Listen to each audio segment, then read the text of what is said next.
that's what I did, and through shares and through likes and through comments, I started getting taking noticed. Somehow my video got shared and someone in Australia saw it. People Okay. and then started putting in Australia groups, and then someone in London found my video and they shared it with their groups, and then from there it kind of exploded from there. Great, great. Kudos to you for just Thank you. going for it. And Yeah, thank you. yeah, and so what was your pre-production? How did you decide the content of your videos and, sort of the format, what you were going to be sharing with people? At the end of the day, what it was my experiences and what books I read. And so I had pledged, or I still pledge, to read a book a week. Read over 50, 60 books, and I just used all the lessons from there, and I just talked about it. And then that was all my videos are about. It was just about stuff I learned, and I just kept it super real. Uh-huh. And that's pretty much what I did. It's pretty much what I did. So Great, great. So it sounds like you got a bunch of shares. Were you getting likes and comments, some engagement on the Facebook videos that kind of kept you motivated as well? Because sometimes we can put stuff out there and then, we feel like no one's watching it or right. we're not sure. So It what was was your engagement? it was every day did a video, and then every time, people would reach out to me in a message telling me how much they appreciated it. And so I think that for me was a highlight for me to keep going. And so I have a lot of support now, and that's why I keep going. I guess it's more so became not more about me, it came up more about the other people that were listening. So Yeah, that's what kept me going, absolutely. or Keep keeps me going.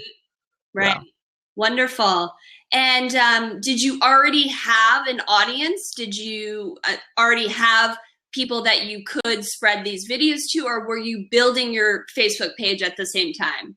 It all started from scratch, to be honest. I didn't really tell anyone I was gonna start doing videos. I just started doing it, and I mean, a lot of people thought I was being fake. A lot of people thought I wasn't genuine with my message, Okay. and I struggled with that at first because I wanted everyone to like what I was doing. Hmm. But then, but then I realized a month ago, that it didn't really matter, because I knew what I was saying, and I was convicted on what I was saying, and it really didn't matter if someone didn't like it or thought I was fake. I knew what I was saying, and I knew what value I was bringing. So my messages became a little bit more raw, and they became a little bit more real. And then that's when I found my real people that actually respected what I had to say, and I found a better audience because I was really, when I speak, it's really out there, it's really raw. You may not like it, but if you do like it, you'll come back because I'm very real about what I say. I don't try to sugarcoat anything, and that's what I do.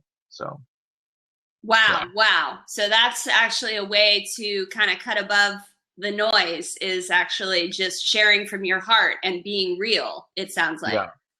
It was that's what it was. It was real and being authentic. I struggled with that at first. I wanted everyone to like what I was doing, but then after a while, I didn't really care, and I only thought about what I had to bring every day, um, to just keep inspiring people. Mhm. That was the biggest thing for me. Was a lot of people were like they didn't believe what I was doing, and like I said, at first that sucked because I didn't understand it, but now I do. That I have to just bring the value, and that's pretty much it. What didn't you understand, if you don't mind just sharing a little bit? What hurdles Understand. did you have to overcome? What the fear of what other people thought of me, from what I was saying. I felt like I was in a box of what I was saying, because I am a Christian, and that is actually really difficult. It's really difficult for me to spread the message because I talk about business mindset stuff, and a lot of people disagree with it on a Christian aspect level, and then they try to Bible choke me and throw it down my throat that I'm saying the wrong message, and that's really difficult. A lot of people just don't understand that it's very difficult to talk about ideals that of course aren't related to the faith, and sometimes that affected me, but but I had to just align myself with God and realize that it's not about what other people think because they don't know me, they don't know my heart, and they don't know what I'm trying to do. So that was the hardest thing for me to get over, but I'm over it now, and I'm a lot more comfortable when I have to say. And if someone messaged me and said they don't like my message, I don't really care.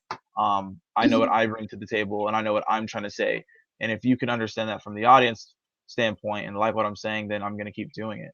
Right, and right. not worry about other people that what I'm thinking, because they don't know what I come from, and they don't know my experiences. Yes, yes. And you can't please everyone, right? That's No, like a really no. big lesson we have to learn, that, we have this fear of being on camera and, fear of people criticizing us. But at the end of the day, it's really about accepting, our message is for a certain audience, and it's not going to please everyone. No, it's not. And that's something I had to learn fast and quick, but I'm glad I learned it now. Everything I say is really real. If it hurts your feelings, I'm sorry, but that's just how I am. I'd rather be completely honest with you. I read a book called Radical Honesty, and it just says it's just easier to just be honest and not lie. So I don't lie about anything. I keep it completely honest. I keep it real as possible. If you don't like it, then that's fine. But at the end of the day, you can't be mad at me for being fake. You can only be mad at me for being real, and Yes. that's just your problem at the end of the day. Yeah. Wonderful, wonderful. Are you going to keep making videos, Morgan? Yes, yes, massive amounts. Or are you done? Um, You're saturated? no, I have a lot of content. I keep going, and I think that's the main thing is knowing that you have to have a lot of content, and so that's what I keep doing, Hmm. bringing a lot of content every time, um, to the audience because there's always something you can talk about. So I'm just gonna keep doing it until maybe I might take a break, or I'm just like, guys, it's just too much content, but that's just what it is Yeah, right and now. there is always content because there's always your personal experience and personal stories, especially for your job, what you do to motivate people. I don't think people can ever hear that enough. They can't have enough motivation, It's like Yeah. that's why that's so popular just in text form on Twitter and Facebook. And then once you bump it up with video, you're going to get the eyeballs. If you're genuine and you have something Yeah. that people That really connect with.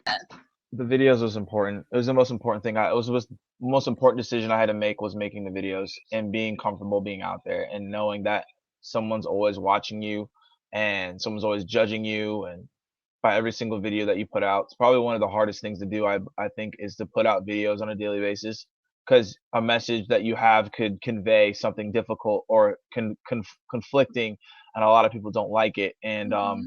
that's just something that you just really have to understand from a marketing standpoint, from a video standpoint, with any type of thing that you do, is that there's always going to be someone who has a conflicting view, but they're not really going to understand it as much. That's just me.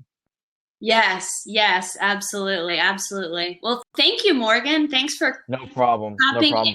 in, and Sorry, I have to leave. I got to go do all this other blab, no, we but should all go follow you on Twitter, and yeah, I hope you'll come back. I'm going to be doing these Video Geeks forums. It's really just like a roundtable discussion, and just a chance for people to share their opinions and their thoughts, and talk about the latest news in video production. So I hope we can support you, and definitely. definitely kudos to you. I'm glad. Thank Look you. at all your feels, man. You've got like 700 feels within Yeah, the I last would. 10 minutes. So I would say you're on your way to a good career. Uh, Yeah, I'm just really excited, but I'll definitely come back. I just gotta go do this blab, or I would stay here because I like this topic a lot, but I gotta do this awesome. blab. So, but I'll probably be back. I'll see you around. Okay. Thank you, man. Thanks so much. Cheers. All right. Who would like to hop in the hot seat? We have, I shouldn't call it the hot seat, just the seat to join our discussion. This is a roundtable discussion, as I was saying, just for all you video geeks out there. For those who have just joined, I'll just tell you a little bit about myself. My name is Sarah Fisher, and I run a video production company called Blue Lotus Films, and we're based in the San Francisco Bay Area. And we produce promotional and advertising videos for small businesses, tech companies, and nonprofits. And we help the businesses stand out and raise their visibility online. So I would love to have someone else join in. There's a couple topics. I wanted to kind of dive into some headlines that have really just appeared recently. There's a couple big pieces of news that have come out within the last week, and I am doing this Video Geeks Blab on a weekly basis. Maybe it'll turn into something that's a little more frequent, but the idea is really just to have a discussion about some of the latest news in video production and video marketing. And one of the biggest pieces of news is about Facebook actually making a statement regarding their content management, because they've been criticized a lot for their system not being able to detect if people are uploading videos they don't have the copyright for. So you might have heard about this. There's been criticism from some of the biggest YouTube creators actually saying, why does Facebook is this huge company and they're very on board with video. They're, really putting a lot of dollars behind video right now. Why is it they did not invest in any kind of content ID, content management system? And in addition to that, they were criticized because not only did they not invest from the very beginning and, use their actual resources to make sure that content was not being ripped off or what we call freebooted, they also just had a radio silence about it. They didn't say anything regarding it. And finally, after a few blog posts from some of the top YouTube creators, including Hank Green's post on Medium, they finally came out with a statement. And that statement, I will read you the points from it. Basically, they said that videos uploaded to Facebook are now run through Audible Magic System, which uses audio fingerprinting technology to help identify and prevent unauthorized videos from making their way onto the platform. And they now have reporting tools that enable content owners to tell Facebook when someone has uploaded their video without permission. And to this end, they say they've been building new video matching technology that will be available just initially to a subset of creators. And the technology is tailored to their platform and will allow the creators to identify matches of their videos on Facebook across pages, profiles, groups, and geographies. They say our matching tool will evaluate millions of video uploads quickly and accurately, and when matches are surfaced, publishers will be able to report them to us for our removal. So they haven't stated, when this technology is going to be available, but they said they are working on it. So very positive news, because right now, Facebook, as we know, is the place to be in terms of virality and actually getting your video seen. There are statistics. If you're interested in analytics, you should really be looking at Real SEO. It's REELSEO.com, and all of the statistics regarding the top creators on YouTube sharing their videos, the same videos uploaded natively to Facebook versus a YouTube link. And of course, they're getting more views on the native Facebook video. So there absolutely needs to be, right, some kind of content ID system so that creators are getting credit and their branding is not being ripped off by just anyone who wants to freeboot their videos. So it would be really interesting when this technology is released to see, how it works, and hopefully it is going to be effective. So if anyone wants to jump in and take a seat, that is the topic I will open for discussion. And I do have a second topic as well. And then towards the end of the Blab, I think we can open it up more just to sharing our personal experiences with video, or anything that you want to discuss that's really top of mind for you. So who would like to jump in the room? We've got 11 people. Welcome everyone. Welcome Jeff. Welcome Vicky. Welcome Chris. Welcome Will in China. So we've got people all over the world here, it looks like. So don't be shy. Don't be shy. Just come on and jump in the room.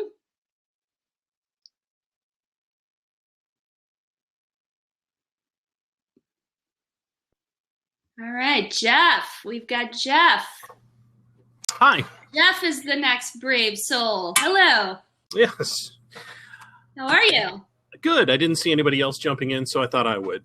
Wonderful, wonderful. And we have another open seat if anyone else would like to jump in.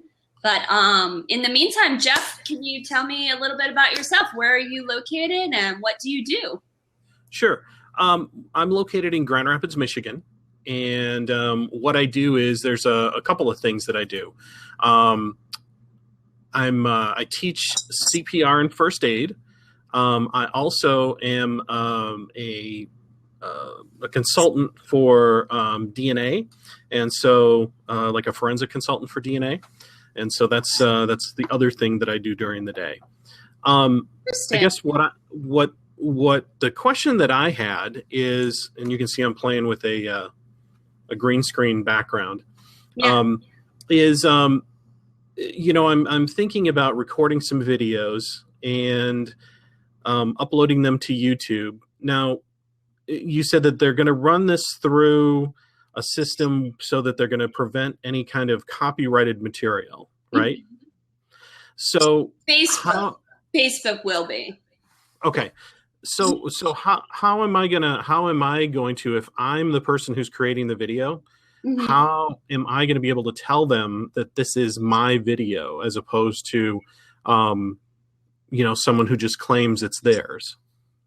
Okay, are you referring to YouTube or Facebook, just to be clear? YouTube. Okay. Well, YouTube has a very robust content ID system. They call it Content ID. And so when you upload your content, you are basically signing on and saying that you own the copyright to all mm-hmm. of the content in that video. Right. And if you don't own the content ID system is sophisticated, so it will detect actually any piece of media, music or video that you don't own the copyright for. So okay. In other words, the big record labels, they're all partnered with YouTube. So if they detect even just a couple beats of a song, they will recognize that, that song is not, you're not the copyright owner.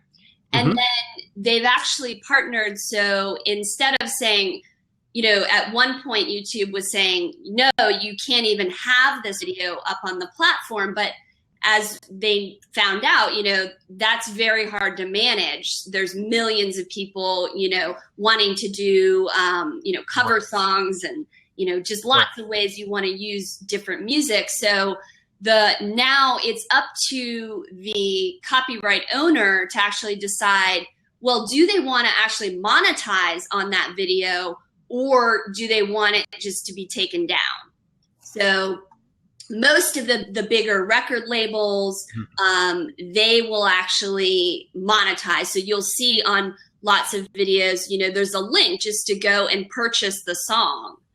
Right. I'm just wondering, and hopefully you can hear me okay with this microphone. Yeah, I can hear you great. Okay, good. I'm kind of just wondering, well, how does that, if, for example, if my company was to create a video, and obviously we're not a large record company, is there something in place for us to make sure that no one is going to take that and then claim it as their own and be able to upload it and use it? So that was kind of my concern or my question. Okay.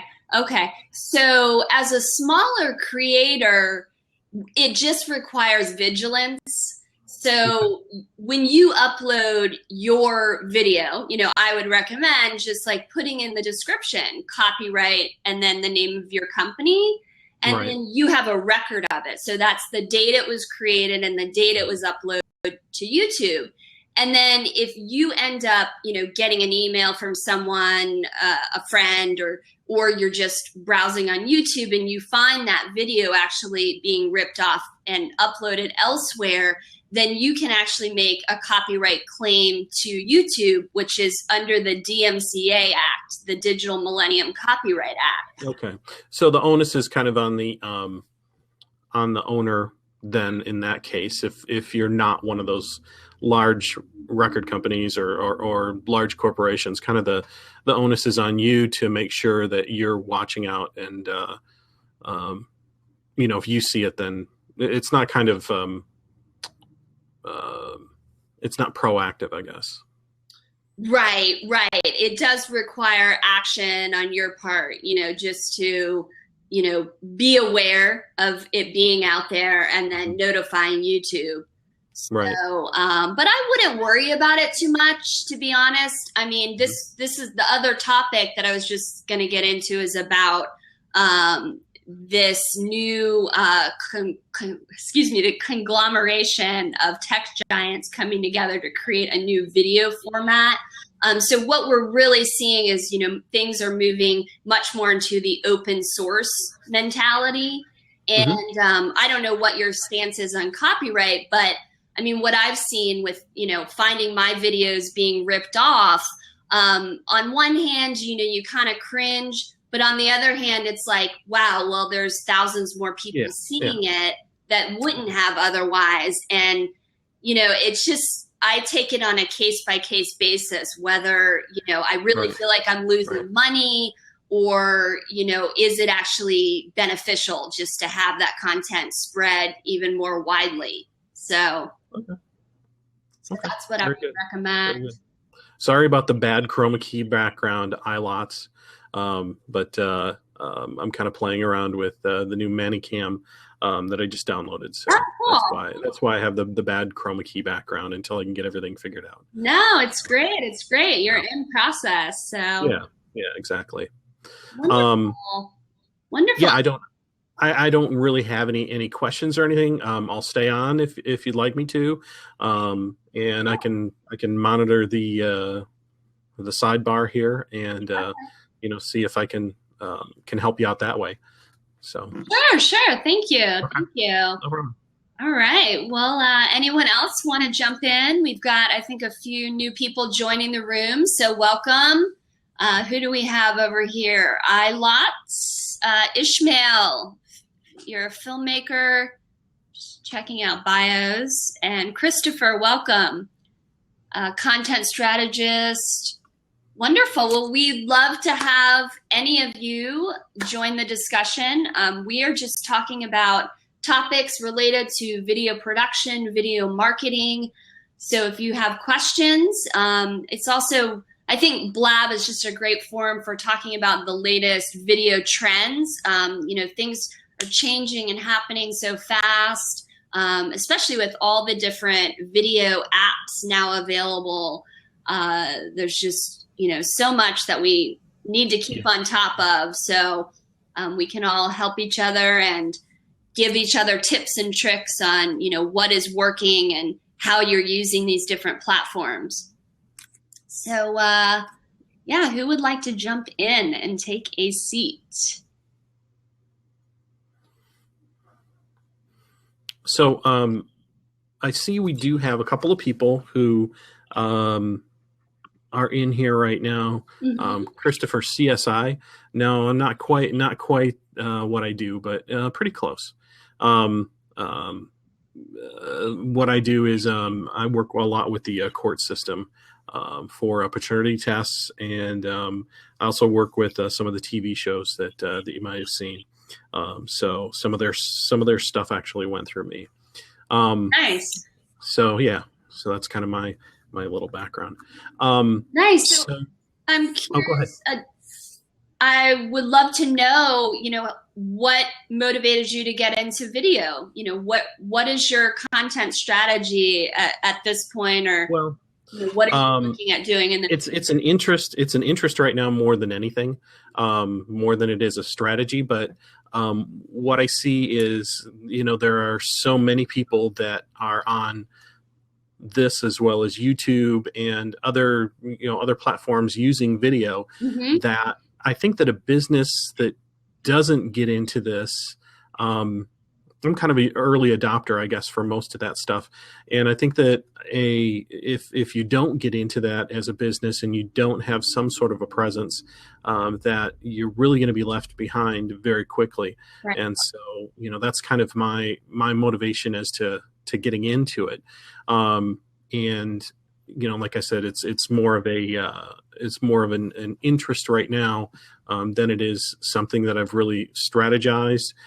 With Blab not being out very long, I've been on a few Blabs, but not very many, and kind of don't like to come out of hiding and go onto camera very much. So, it's kind of a learning thing for me, or getting over the shyness thing for me, I think, too. Wonderful. Well, how cool. I could see you making some really cool videos, especially with the green screen. Yeah, we'll have to perfect that, but we'll see. Awesome. And I don't want to assume anything. Are your videos going to be related to forensic technology, or what is the content you're thinking of?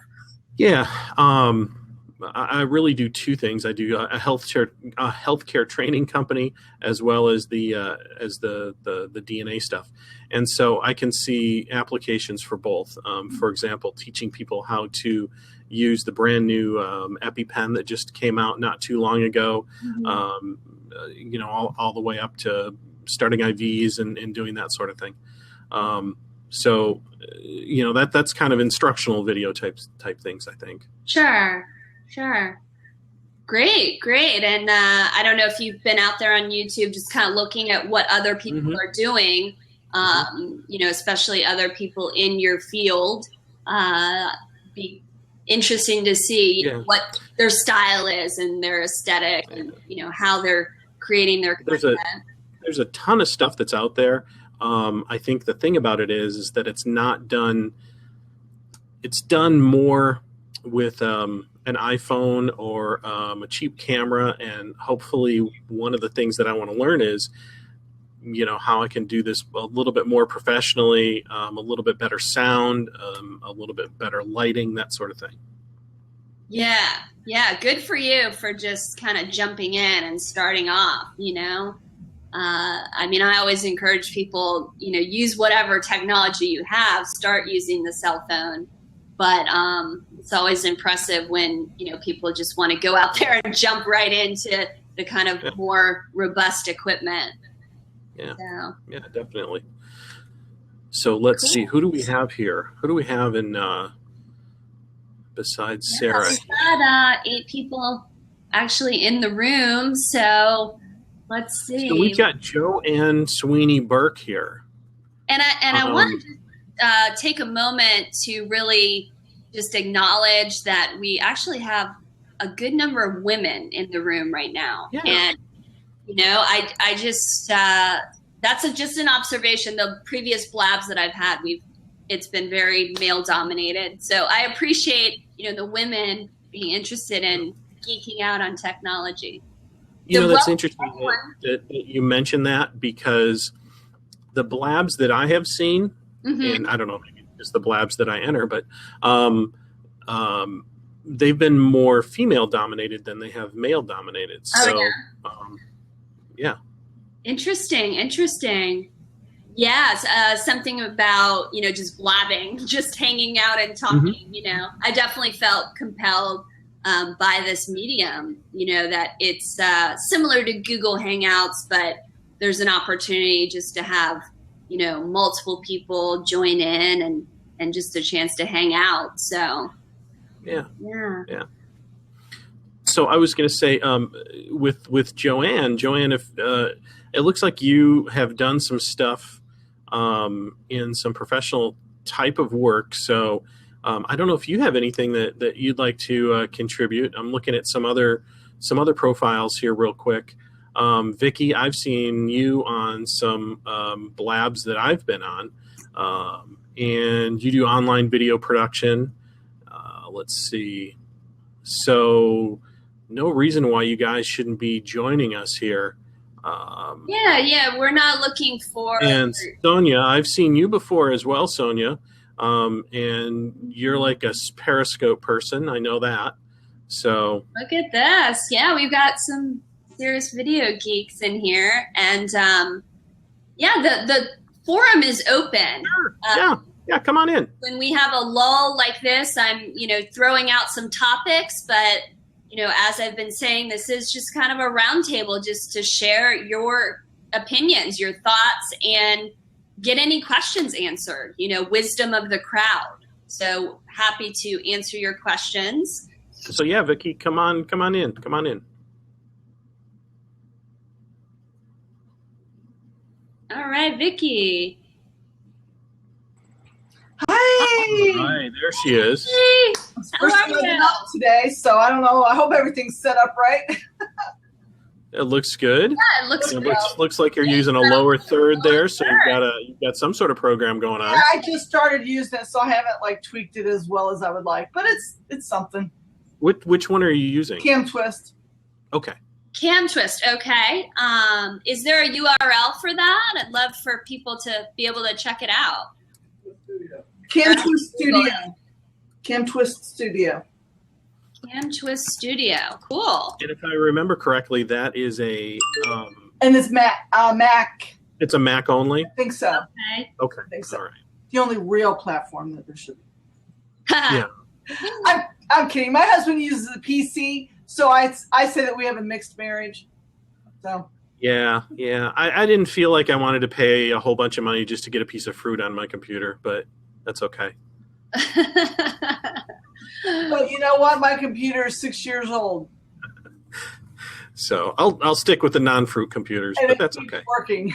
I'm just kidding. Hey, you should see. I probably have 4 Macs. Well, everyone who's jumping in, we've got more people. Cool. Vicky, well, tell us about yourself. Where are you from and what do you do? I am in the land of love. So I'm from Loveland, Ohio, which is just north side of Cincinnati. And I've been in video for production for about 10 years. And I'm probably switching now. I'm going to do more online. My husband's a programmer, so I just by nature had to do online stuff.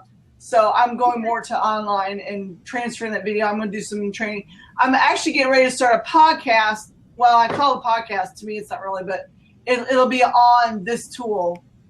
And, you know, have my talk for a little time and then have other people come in and talk as well, similar to a podcast on Blab.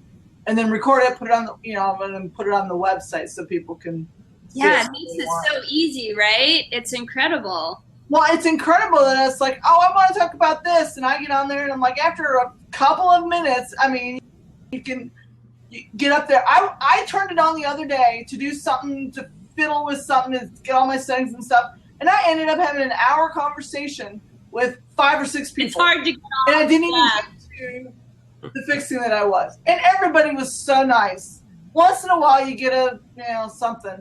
But for the most part, it's really nice. It is. I agree. And, you know, I've checked out Periscope and Meerkat, haven't really dived into it yet. I think the appeal of Blab is just, you know, the opportunity to have it be more like a real life discussion, you know, and Periscope, there's something about, you know, the kind of one to many and them not being able to talk back via video. It's a little more limiting. I think it's a great platform. I think anybody who's motivated should use it, but personally yet I haven't dived in. I haven't used Periscope a whole lot. I know being only vertical, that makes it a little more, it's different than the way, you know, like this is and stuff. At least it's square. And it's basically one to many. Yeah. I mean, yeah, there's chats, so that helps. But one to many, I'm still, you know, this one we can have a conversation. Yeah. On the other 2 platforms, we can't have a conversation. Yeah. And that to me makes all the difference. The only thing is I wish they'd have a little bit more of a opportunity for like some closed blabs. Yeah. Because I really like, you know, so being open, you know, it can determine what and how you talk about and things like that. Yeah. But for now, you know, it's always in evolution. So the process is always going on. Yeah, it's going to be interesting to see what comes down the pipeline just, you know, in the next 6 months to a year. Oh my gosh, they probably won't even look anything like this. Yeah. I know they're coming out with widescreen. I've made this widescreen with Cam Twist, but I think they're making a widescreen version, which they should. It seems silly to have 4 squares and I have like this much black space on 2 sides. You know, True. Well, it's funny how long it took Instagram to open up their platform to different, pixel sizes. Yeah, I'm not on Instagram either, but I did hear yesterday, or just in the last few days, they've gone to widescreen as well. Yeah. So I'd love to hear more about your videos that you were doing, if you don't mind. You were saying you weren't online. What did you mean by that? What kind of videos were you producing? Oh, I've done different types of videos. My background is with corporate videos, and if a company I say corporate just because it sounds more impressive, but pretty much other one single owner companies, Okay. And doing promotional videos for that. I've done a lot of videos of a presentation is being given. So I record a presentation, that kind of thing. Yeah. But I've had some health challenges since the fall. I'm starting to get over it finally for good, I hope. Oh, good. And I want to go to more inside. I'll be indoors. See, that's another thing with Blab. Such a fantastic tool, but I haven't seen the way to make money with it. Now I know the guys did a charity fundraiser. You can do things like that, but I can't make money with it. So yeah. Which is all my pocketbook wants. But there's things like that. So this can be a good way to, you have podcasts, for instance, over here to then transfer people to over. And exactly. Eileen, have you found Eileen yet? No. Who's Eileen? Okay, Eileen. She's Better Blog Tips. She is all over here. She's been on Blab for pretty much all of it for like 3 months. I think that Blab's been alive and training people. And I forget why I was telling you that. Just about sharing content and monetizing. Oh yeah. And then, so she told everybody about this tool called Fedora, I think is the name of it. And I think the name of the site to go to is Use Fedora, but that has the same tool like teaching. Like if you wanted to give a class, you could go and put it there, and you got the money that you can accept or something like this. This has no paywall that you can get to or anything like things like that. It's kind of interesting. I found it to be a really interesting tool also to find other people that I would have never found before. Yeah, I think it's just the benefits I see right now, there's not a tangible monetization within the platform, but it's really just about discovery and content marketing, putting your content out there. And there's no reason you can't say, do, a recommendation for people to, get a free ebook on your website or, go follow you on Twitter. You can always do that ask, within the Blab. And this would be a good time for us to ask Vicki.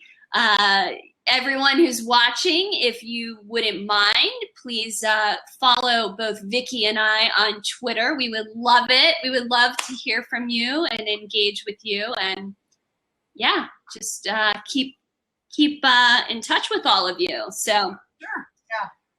So that's what I see as far as, the potential of it. And it's just fun, I just think it's good energy. Like if you're not motivated to sit down and do videos on a regular basis, well, you can practice by coming on Blab and engaging with people and getting used to just being on a web camera. Well, and following people that may know and have done it before. I've seen a lot of other video professionals on here that are probably like, not Hollywood. Well, there's a CNN guy. It might not be about video per se, but he's CNN. I'm like, oh my gosh, when are you ever going to get to talk to somebody that's like at that level, And I'm like, he's like a real person or something, and so that's kind of fun. So if you find people in the stages of whatever your own business is or whatever your own, profession would be, that can, you might get a tip or two or can talk to them or find different things like that. It's always good to be an early adopter, right? To recognize the potential of a platform and to dive in, not to be like, oh, that's cool, but I'm just going to wait. It's good to just dive in and experiment, because then you learn, how the platform can actually be leveraged. Yeah. We're still in that stage too, learning how to leverage the platform, especially when they're still always updating it and making it changes and making it a new platform to a point, new features is how useful and monetarily useful it will be. Yeah. Yeah. And I'm just looking at the chat here. So we have E-Boy. He says, I think Blab is cool, but I can imagine a lot of bad use situations. Get ready for the floodgates. Welcome, Jilly. One thing I found about the floodgates and stuff, and that's absolutely true. Right now, there is no floodgates. So anybody that wants to get on, and right now there's no gates. So if perverts want to get on and be flat or be everywhere, they can. And I'm hoping they can figure out what to do about that soon, because censorship is an issue. Yeah, I mean, so everybody thinks censorship is bad, but I'm like, you know what? I don't want to see F word in titles. I haven't seen that. That's interesting. I think because they now have it where you have the tags on the homepage and you can find through the. I haven't gone through all the tags, It can depend on what tags you have. You put general. And I mean, I don't like to put general because nothing I'm interested in would necessarily be general, but you do that to catch, you catch some good ones that way too.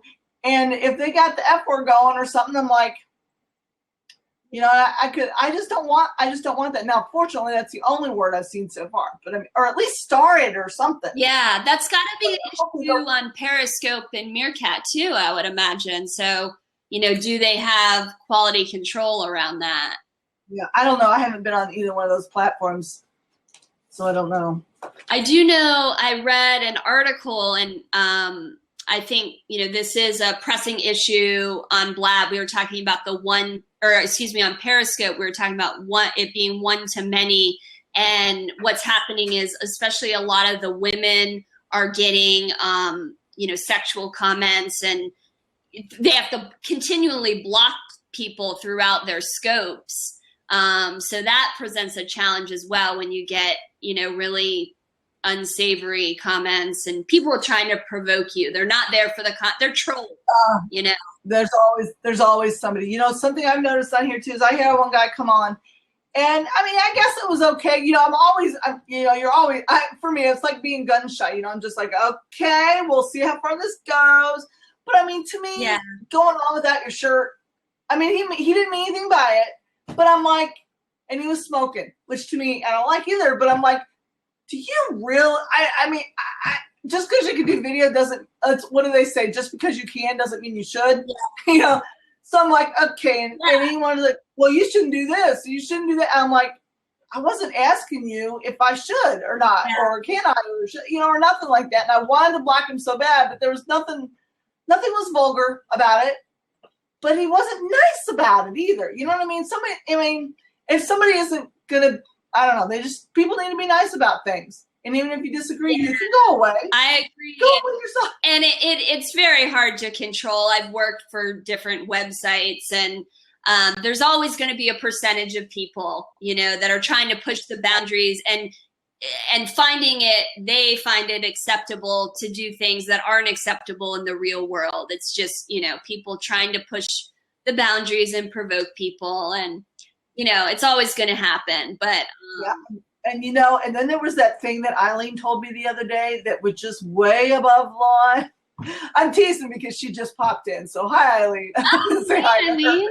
We kind of follow each other, kind of back and forth all over. But Eileen, would you like to take a seat?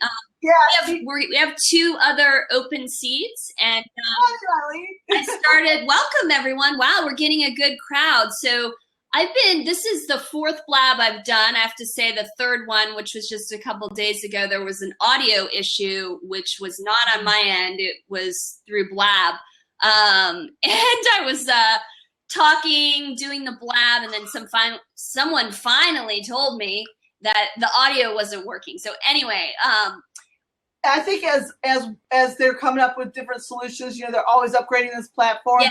Yesterday there was a lot of audio. I didn't have any, and I think that was online yesterday. The issue was having to hard quit Chrome and reopen, and it was after 5 p.m., so we didn't have help from Blab. I did get them on Twitter very quickly. I was really impressed, but that was after I closed down the Blab. But this is the most that's responsive corporate team I have ever. really impressive. Yeah. I'm unbelievable. I mean, Yeah. I wouldn't be surprised if I saw them in here. But high success, Sean. I see. I see his. You can't miss that. Seems like a good time because the previous labs I've been trying out different times, and it seems like 11 a.m. is a really good time. There's a lot of really? people popping. You know what I'm seeing a lot is nighttime, and I think a lot. You know Michael Stelzner. No. Oh, you definitely need to follow him. Oh, yeah? He's the very next one you need to follow. He writes for I get him confused. Social Media Examiner is the one that he does. Oh, yeah. And okay. Him and Joel Comm, I get them confused as to what they do, but they're both online all the time. But later at night because they're from California. Yeah. So we could be on at 10 o'clock. You know, it's 10 o'clock for us, but it's 7 o'clock for them or whatever it would be. So I catch them late at night, which I'm like, I'm just starting to drain about the time they're coming on. But most of the time it's easy. They're starting to get regular shows. This is the most people I've seen on at one time. For the Blab. You need to get on some more Blabs. You need to get on some more Blabs. This is one of the smaller ones, yeah. Yeah, but you get Joel Comm and Michael Stelzner, you're into three figures because they're big guys anyway. Sure. And it's how many followers you have on Twitter, your reach. On everywhere. The Blab as well. Yeah, I never followed Joel Comm much before, but Michael Stelzner is everywhere. So, and of course, Sean, welcome, Gregory. Okay, Sean's calling, so let's let him in the room. Oh, that's right. With Australia. Here he comes. So, Sean Michaels. Yeah. Hello, welcome, Sean. No echo, Sarah. Thanks for not being shy. We have one more open seat, and we're just, having a fun time talking about geeking out on video, and Vicky is sharing about Cam Twist. That's where she got her lower third and making herself widescreen. Woo! So, we're really upgrading the Blabs here. And I've bumped into Vicky a lot in other rooms, but this is probably the first time I've seen her on cam. Oh, really? Awesome. Way to go, Vicky. A lot. Hey, welcome back, Jeff. Hi. Nice to meet you, for real. Yes, nice to meet you. And I got a little worried. I got a little worried when you were talking about the guy smoking on Blab. But I think you guys can get an echo. Oh, yeah, do I have an echo? I think it's Sean because it's when he came in. I could be wrong. Sean said reload his films. I hear it coming through Sarah. Guys. I have multiple tabs open. That's how I roll. So we're not supposed to have tabs. Exit. No, it was down. I heard it when Sean came in, but then again. Let's see. Wow, you guys are making me close my tabs. I can't figure this out. I hear everybody doing it, and it's a different issue every time. Interesting. Oh, no, yeah, this is the first time. Let's see. I'm closing everything down, guys. Sean says, is it better now? No, I don't have multiple Blab tabs. Just one Blab tab. Yeah. I like saying that. Yeah. Oh, there goes Sean. Okay. Yes. Oh, man. Okay, when I talk. Refresh? You want me to hard close or refresh the browser? Oh, I never use it. Okay. Oh, you know what? I've been fine without headphones. There hasn't been a problem. It really shouldn't matter for headphones. Okay, Jeff. No, I still hear the echo. Yeah, I think it's coming from Vicky. There, can you hear me, Jeff? Yeah. Oh, yeah. Okay, good. Sorry, it's just her. Okay, we'll just not let her. No, we'll just wait for her to come back in. Sure. That sounds good. Okay. Hey. All right. You're not okay. Now I need to have Sean come in because the problem started with him just to make it. That was it. Wonderful. Thanks, guys. Thanks for your patience. All right. There comes Sean. Did I mess it up? You got yourself all straightened out, Sean? We got ourselves all straightened out. Yeah, I don't know what happened. A lot of it has to do with what microphone you're using and what headphones, or where your audio is coming out. Because if you're coming out of the speakers and you're using the built-in mic in the laptop or in the mobile app, it tends to do that echo a lot. Well, but neither one of us were echoing until you I'll came try out in. the headphones next time. But it's not here now, Sarah. So Yeah, you refreshed. It was Sarah. Well, you know, it's hit or miss. and sometimes it's just a glitch on this Yeah, platform. that's what I was just gonna say. It doesn't matter who it is. Just But it sounds like to be safe, headphones will kind of lessen the risk of the echo.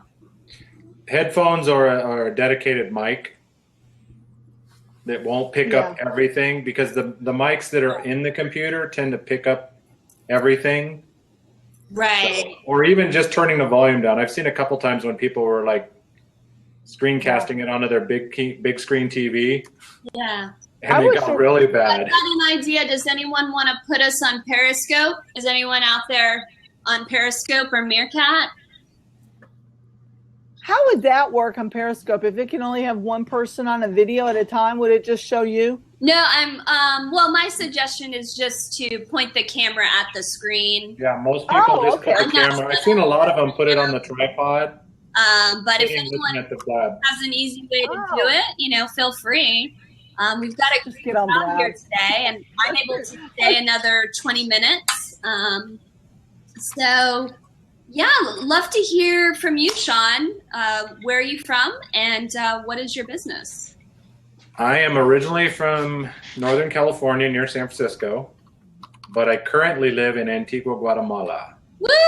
Oh, What time is it where you are? It is 12:41. Wow, so you're only 2 hours. Right now we're on Mountain Time. When you guys switch back for daylight, when daylight savings ends, then we'll be on Central. okay. So I always have to be paying attention to people in the United States what part of daylight savings you're in to know which zone I'm in, because we don't. I'm a daylight savings fan, but that's a whole other blab. I grew up in Indiana. We didn't change time, so which was really neat to watch the late night, David Letterman or whatever at 10 o'clock instead of 11. But I don't think they do that anymore, and I haven't lived there forever. But that was certainly different. That was fun. So poor Jeff. Let's not forget him either. And He's been sitting here quiet for so long. Actually, Jeff and I were having a great discussion earlier. Okay. You're welcome to chime in if you want to reintroduce yourself. Feel free, or just hang out, whatever you prefer. Yeah, and Jeff might want to adjust his lower thirds. I was thinking that too. he's Cutting off real bad, around and his it's blocked. screen, which is It's fun. probably because of our We're long- seeing it in real so, time. He's Can testing Jeff the talk? screen. There we go. Is that There we go. Hey. Much better. Now I It's can hard read to it. see because everything is backwards.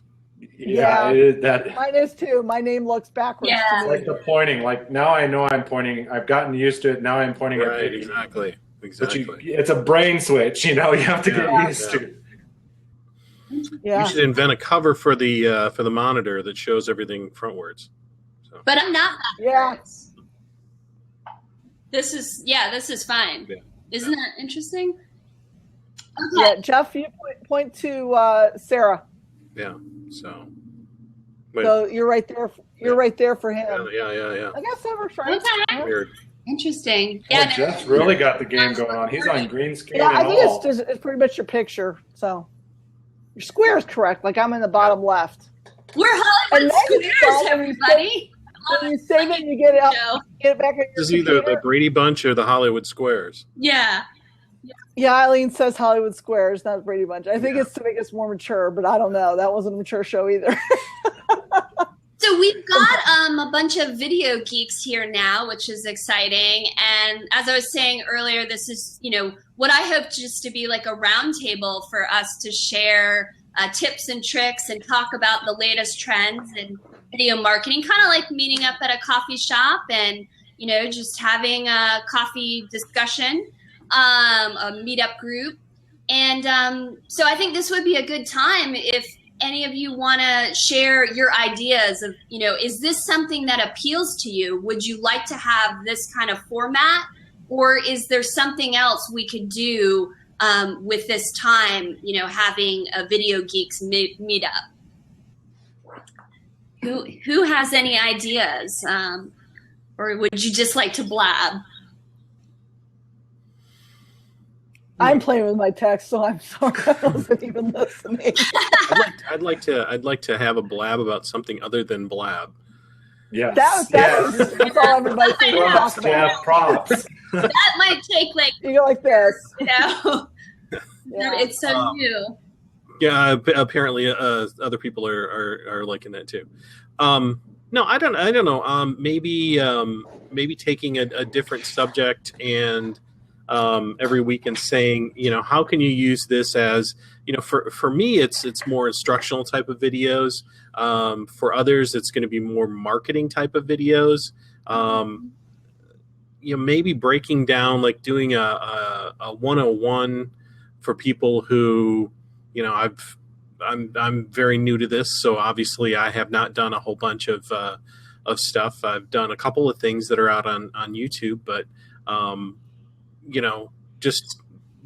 this week we're going to talk about doing an instructional video, and here are some of the things that you should think about, all the way from your intro piece to your content, to your outro, to making sure your copyrights are okay, and voiceover, and the whole 9 yards. Great. And we have a great question in the comments. Yeah, I just read the question here from Wisdom of Life. Thank you so much for putting your question in. So this person, Joe, says, where can you go to develop the storytelling aspect of making videos? How to make the message the centerpiece rather than the technology such as CGI, for instance. Thank you so much for that question. So the most effective videos that we can make are storytelling videos.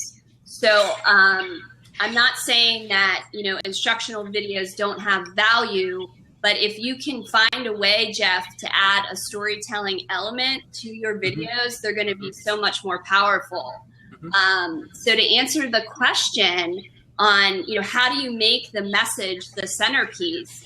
I think it's really through practice. You have to watch other videos that tell great stories. You have to tell stories yourself, practice telling stories to your friends and your family. You have to read stories, read some of the great authors and great theatrical plays, and know the elements of storytelling. I don't think you really need to go out there and take a screenwriting class. You can if you're compelled to, but learn the basic foundation of storytelling and learn what you connect with, finding the storytellers online that you go, whoa, that video just blew me away. And, try to, break it down. And that's something we could do on this Blab as well. I wish there was a way that we could actually show videos within our Blab, show our browser. Hope there are. It's just not really viewable. Yeah, our two programs allow for that.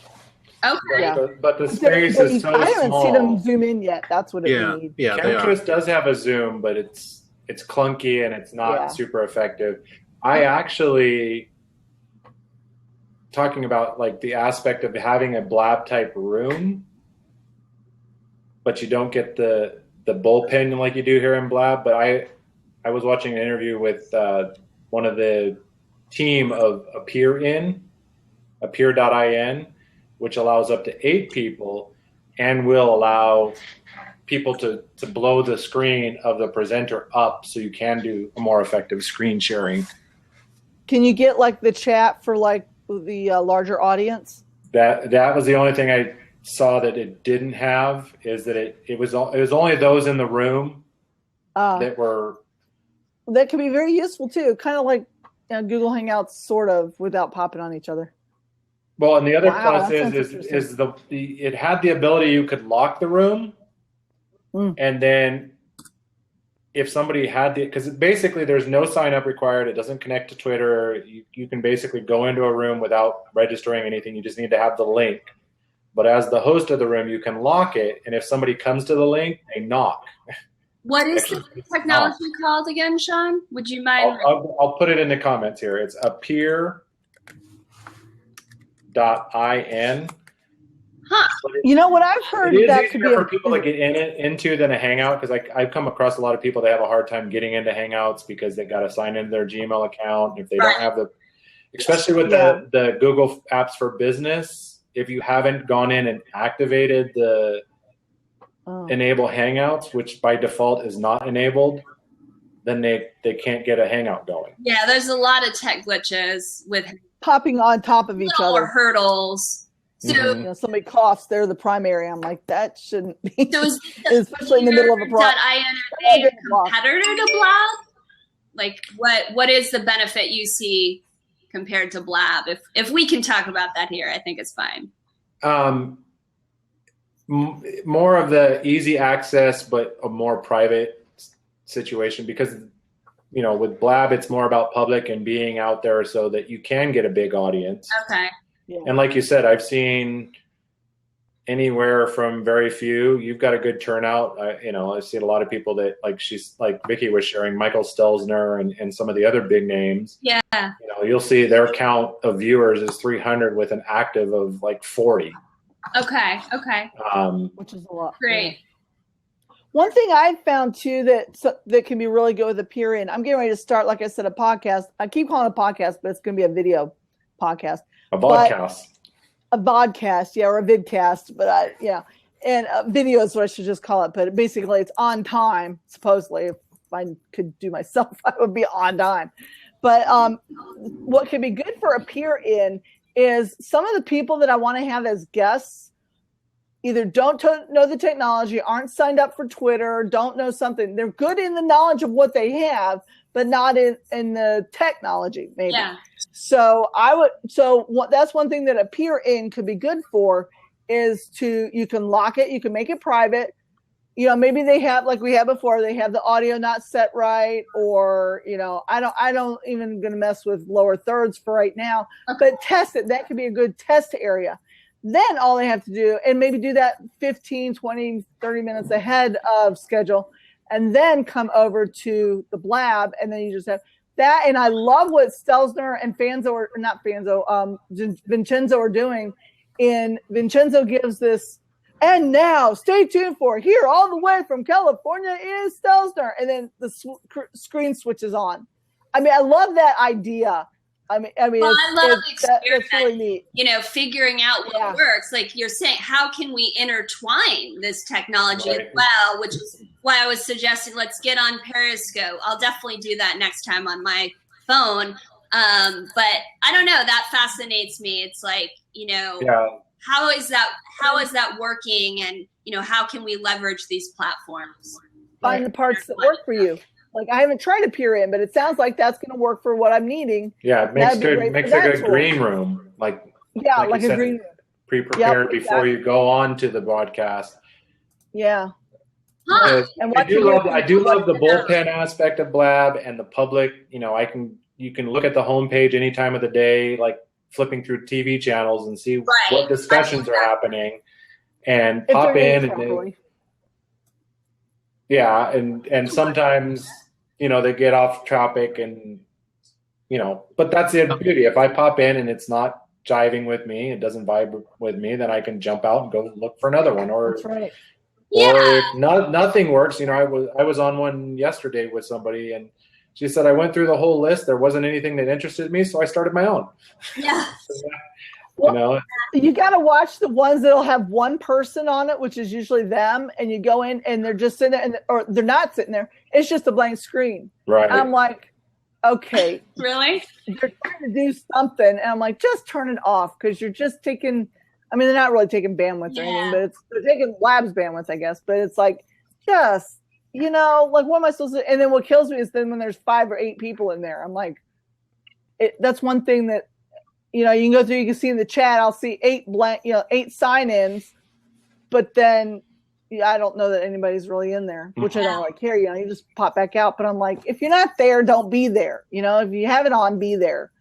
It's just etiquette. Now I wanted with the question that we were talking about, the storytelling. Mm-hmm. Do either of you have as video producers. I'm not a video producer at like, that's not my main focus. I do produce my own videos, and like Jeff was talking about, or was it Jeff or Sarah? Somebody was talking. One of you were talking about some people are doing more training videos, some are doing more marketing. Mm-hmm. I'm in a position where I've got both. You know, I have training. I work on training videos, and I do marketing videos to get people to the training videos. Absolutely. Thank you for saying that. I think that's really the key. Is you want to build your credibility is actually to create story, to tell your story. And you can do that, you know, just through a website intro video, 2 to 3 minutes, or a mini documentary. But the more storytelling videos you can have to actually lead people, you know, through your funnel to those instructional tutorial videos, that's only going to help you, you know, in terms of getting your followers, gaining trust, etc. You know, something I wanted to add to that is be aware, though, that it doesn't, to a point, matter what your topic is. They're all what was the word? Storytelling videos.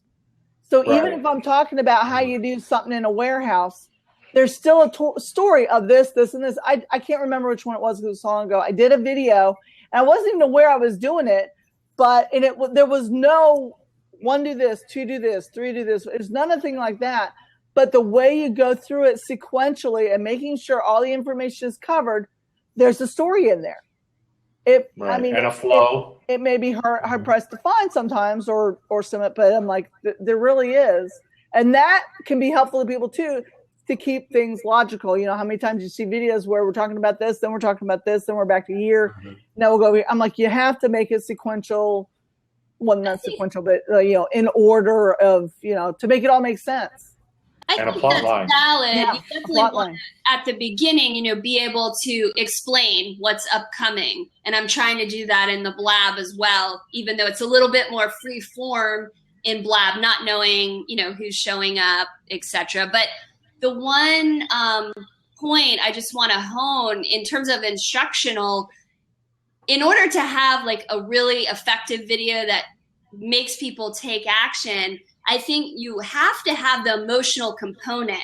And that's why storytelling is so effective, because you're adding emotion, you're adding humor, you're adding, you know, all of the emotions that human beings go through. So even if you can just add your personal story in like a very short, concise form at the beginning of an instructional video, introducing yourself or introducing the company, you can do that endlessly. People never get tired of hearing that, especially if they connect with you and connect with your company. So I would just encourage people, you know, not to leave that out, you know, and then you can go into the instructional component, but you don't want to lose people right from the beginning. Yeah. So I got to jump out here, but my vote is take us from, you know, have a Blabcast or whatever you're going to call this, taking us from the start, like a 101. This is your intro. This is what you need in your intro. Yeah. This is the way you want to design your content. Next, you know, that could be a next week, and then, you know. That's a good idea. Having themes for the Blab. Yeah. So, anyway, have a good conversation. Hi, Jeff. Thanks, Jeff. Next time you should come in, he needs to get back. I saw a question from Jilly Dukes, and I love this question because you are on top of things, Jilly. I was actually just reading this article, which I was going to share with you, and I'll put it in the chat here in a moment. So Jilly says, right now, instructional videos such as BuzzFeed-style food videos are super trendy in digital video world. Where do video marketing go next year? Do you see more motion graphics or lifestyle theme videos? I see BuzzFeed dominating until the end of time. No, I see that BuzzFeed is just doing things so well.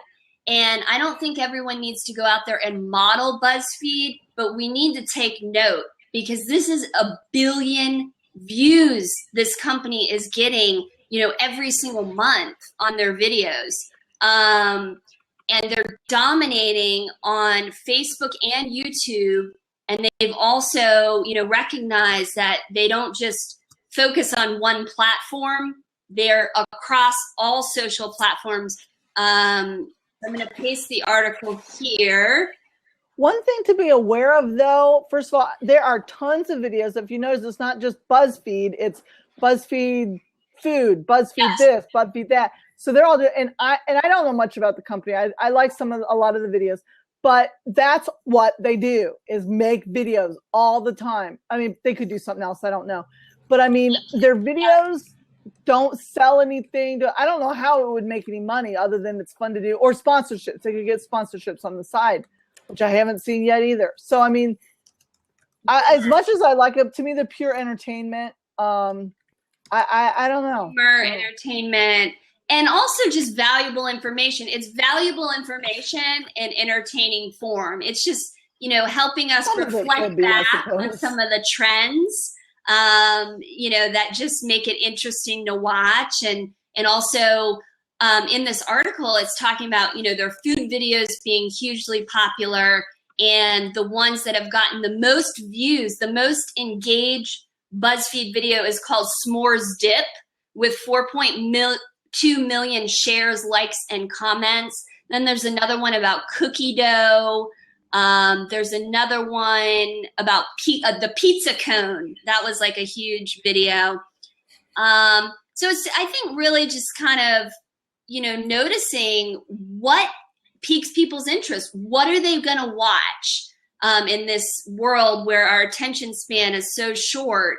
What is going to catch their attention? Well, food. Everybody loves food. Well, and you know what? You can use food too. Everybody can use anything, any of those of food, and you're going to like it. Some of the ones that they show, it's fun to watch, but I can't do anything with it. As far as for making money with what what you were saying. Oh, you mean modeling their style, modeling their content? Sometimes not even their style, because sometimes their style is really good and it's easy enough to do, but sometimes it's a little bit much. Yeah. Depending on what the topic is. The key is, not emulating. We don't all need to go out there and make BuzzFeed videos, because they're already doing it, and they're just like a behemoth in terms of video content. Yeah.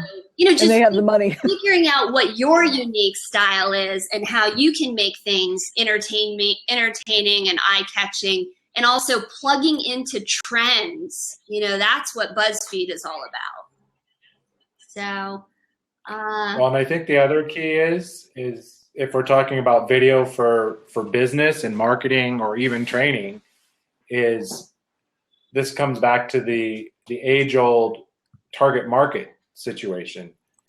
Mm-hmm. If you're targeting young millennials just out of college, they're going to want a different style. They're going to respond better to a different style than, baby boomers nearing retirement. So yes. You really got to know who you're trying to reach, and then choose the format, whether it's a BuzzFeed or other format, what's going to reach them the best.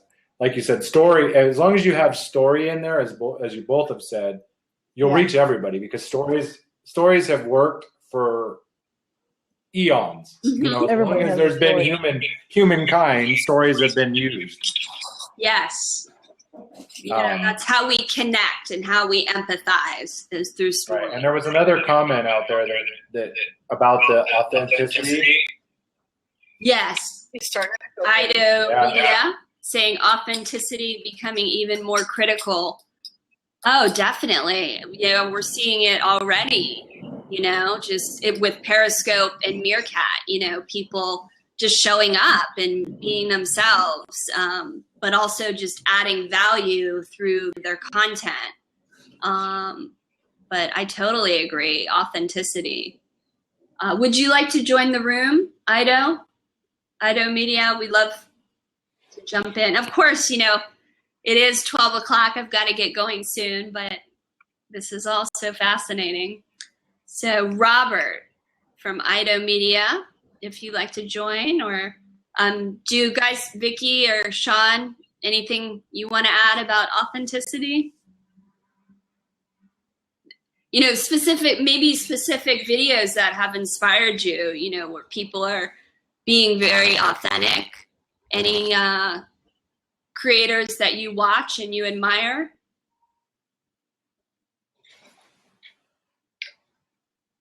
Oh, I can't hear you right now, Vicky. Sorry, I muted myself. I forgot. Sorry. I pretty much do my own thing. I don't really follow too many other people for that other stuff, you know, because I'm doing stuff locally. I don't do stuff nationally at all, even corporates. By corporate, I mean, you know, Bob has his own shoe shine business or something. That's what I do. So I don't do a lot of those things. And that's changed too. But I think you got the echo back. Oh, there's an echo again? Yeah. Does everybody hear the echo? Sean, can you hear it? Yeah, I hear the echo. Just close your window and come back in. I'll refresh again. Yeah, refresh. Where did you say you were? You're in you're in Guatemala right now. In Guatemala, sí. So why are you in Guatemala? Lifelong dream come true. Say 15 years ago, I lost my parents both before retirement age, and my wife lost her dad under the same conditions before he hit retirement. So we both resolved at that point that we were going to retire when I hit 45, move outside the country, experience a new place, live where life is cheaper for the good part. And so 2 years ago, we sold off a bunch of stuff, packed what we wanted to keep in our camper, drove through Mexico, lived in Belize for a year, which was where we decided to start because it is an English speaking country. So that way we didn't have to learn a new language. Mm-hmm. Things didn't work out over there. So we came to Guatemala to catch up with some friends that were passing through and fell in love with it. Went back 3 weeks later and we moved here. And we've been here a year now. And for now, it's home base. Yeah. You know? Do you have to pay, the stupid question, but I don't know about the country, but do you have to pay taxes there? No. So 100% of the money you make is yours? Yes. Other than you buy food and stuff. That's cool. We're all moving to Guatemala. Yeah. Hey. Well, and the cost of living is, I have a housekeeper that comes twice a week and a gardener that comes once a week. And it cost me about less than $40. Wow. Now, what's the money system there? Are they in dollars? No, they have their own system that's 7.6 to 1 on the US dollar. Not bad. I go to the market and buy a huge sack full of vegetables for like $4. Oh, wow. Now, they're probably not totally organic. You know, there might be, so I have to wash them. Yeah. But GMOs are illegal down here. So the only GMOs that come in are in processed products that are imported. Wow. And that's a idea. Wow. And the culture is huge. I mean, Christmas Eve, I thought I walked into a World War III. There were so many fireworks going off. Oh, wow. The whole sky was lit because anybody can buy, this many degrees or this many certifications. Your story and your experience in life could change somebody's life. And these platforms have opened the door for everybody to share. Yeah. And I think it just feels good to be a giver. Once you get out there and you get into these platforms, I don't know, maybe it's just me, where, you're watching so many people and you're getting so much value from these people. And then you, at a certain point, can realize, well, your voice is valuable as well. And it could be just a very, very simple amount of instruction that is going to help someone else get to the next level in their business. It doesn't have to be some you know, what we kind of build it up, and I've seen my clients as well just kind of build up in their mind, you know, thinking they have to be this expert with 20 years experience and a PhD, when in reality, if you're able to share your knowledge with your friends and family, then you can definitely get on Periscope or Blab and share that information, and it's you know, valuable information that other people can benefit from. Yeah, and one of the most valuable pieces, because I think all of us, as we, especially with more video avenues or, you know, coaching and stuff, we get that imposter syndrome. You know, we go, why would anybody listen to me? Like you said, I don't have a degree in this, or I don't have a certification in that. But, my thought train derailed. That's because you don't have a degree. No, I do. it's okay. It's the coffee. It's like the coffee's You waiting. need some coffee. That's I'm it. all about More coffee. Mas cafe. coffee cups are full on this Blab.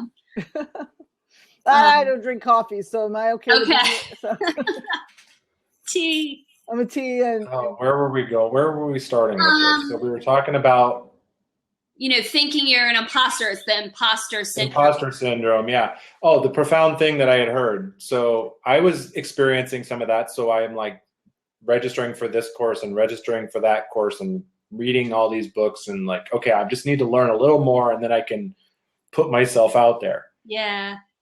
But one of the books I was reading, he said, as a coach, you don't have to know everything. Or as a business leader, you don't have to know everything about your industry or niche. If you're a few steps ahead of somebody, you can help bring them up. And if you're continuing to develop yourself, you'll always stay a few steps ahead of them. Yeah. And the further you get on your journey, that increases the gap of people that are behind you that you can help bring up. yeah. My husband's been telling me that for years. You just have to know a little bit more than somebody else. Yes. Okay. And of course, the important thing is when you're looking for a mentor is not the person equal or below you, but you need to find somebody that's 2 miles ahead of you, Right. so that you're pushing yourself to grow as well. Right. Yeah. And, well, like the way I heard it is, if you want to be a millionaire, you need to hang out with billionaires. So Something like you said, that, it needs to be a big, you need to hook on to a high tree. Yep. But I'm glad you mentioned that, Sean, about the imposter syndrome, because I think it is something that's really prevalent, so many people, and not talked about a lot. What I found encouraging was recently I actually saw an article from Hank Green, who is, one of the top YouTube creators. He has like 3 channels on YouTube, has been on YouTube since I think 2005. And he came out with an article recently. I think it was in Forbes. I'll try to find the link. Just basically saying he feels like a fraud. Everything he puts out, he's a screenwriter, or actually I think he writes books, writes novels. And he said, every single time he writes a book, he feels like a fraud. So it's not something that just, the normal, ordinary people are going through. It's, I think, anytime you're pushing yourself to the next level, right? I want to see if I can find this article. It was, wisdom. You're on top of it. Thank you. And Wisdom has a new question.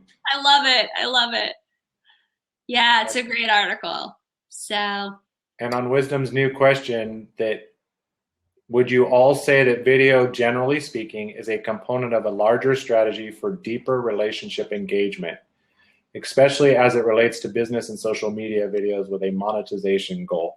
And I say definitely, and it's a powerful one because, you can post a nice picture on social media, you can put a link to a great article, you can write a great article, but it just doesn't hit people the same as seeing you talk on a platform such as Blab or Periscope, or a video that you have on YouTube or Vimeo or on your Facebook page. Because now I can see you, I can see your eyes, I can see your passion, I can see you can emotion. respond. Yeah, here They we can can actually inspire. respond, but even on a YouTube video, you see the person's passion, you see their energy, and you can say, oh yeah, I resonate with that person. You know, Sarah asked about that earlier. On some feels for that. That's we got to emphasize that point. Everyone, let's give Sean some feels. Give Yeah, Vicky some feels. it's you know, as humans, we're about connection, and It's that's called feels. It's called props. props. It's props now. It's What? props now. Vacation? A la They Joel renamed Kinnaman. it Let's because go. everybody Props. felt Yeah. awkward with the feels. I don't want to feel you, Sarah. I prefer not to feel you. or Shawnee. Glad about that. But I'll prop you. It was kind of fun to say that. I know. It's fun. It made some it's people really good. uncomfortable, and some people just rolled with it and said, Yeah. "Oh yeah, go ahead and feel Sarah up." Well, I feel glad we were here during the day when it was feels, you know? It's like, Yeah, I remember when. Yeah, it's like I feel like at this point, you know, the question came up. Well, how long have you? You know, we went around the circle. You know, how long have you been on Blab? And I'm like, oh, I've been on like 2 weeks. And then I went and looked when they added that segment to your profile, and I went, wow, I didn't realize I'd been on there. And like, we're the old folks now. Here. I know. I've only been on a couple weeks too, and it was like, wow. And then, wow. Yeah. It's great. It's great. Well, I'm going to take off, everybody, but thank you so much for showing up. It's just been great to have, you know, people from all over the world and, you know, hear your insight and, you know, add your thoughts and opinions. And I really hope we can keep this going. So, and thank you for holding the space, Sarah. Yeah. And nice to meet you officially, Vicky. Yeah. See you around. I got a gut check when you were telling that story about the guy smoking on Blab, though, because I've done that. But it's usually because the Blab I jump on a morning mindset. One of my friends that I met online is hosting a morning mindset every morning, every weekday morning, and we're doing a book discussion on Think and Grow Rich. And it's been a powerful discussion. oh, wow. Very, very enriching and like pushing us to grow and stretch ourselves. And, you know, she's doing it at 8 a.m. Eastern, which is like 6 a.m. So I've just rolled out of bed. I'm having my morning coffee and smoke. So, you know, and she's like, come on, Sean, get in. And I'm like, okay, well, my hair's going to be out to here. I got a cigarette. Be dressed. I'm dressed. Yeah. This guy, it was late at night. It was some other country. I can't remember. And late at night, and he didn't have and I think he had a phone.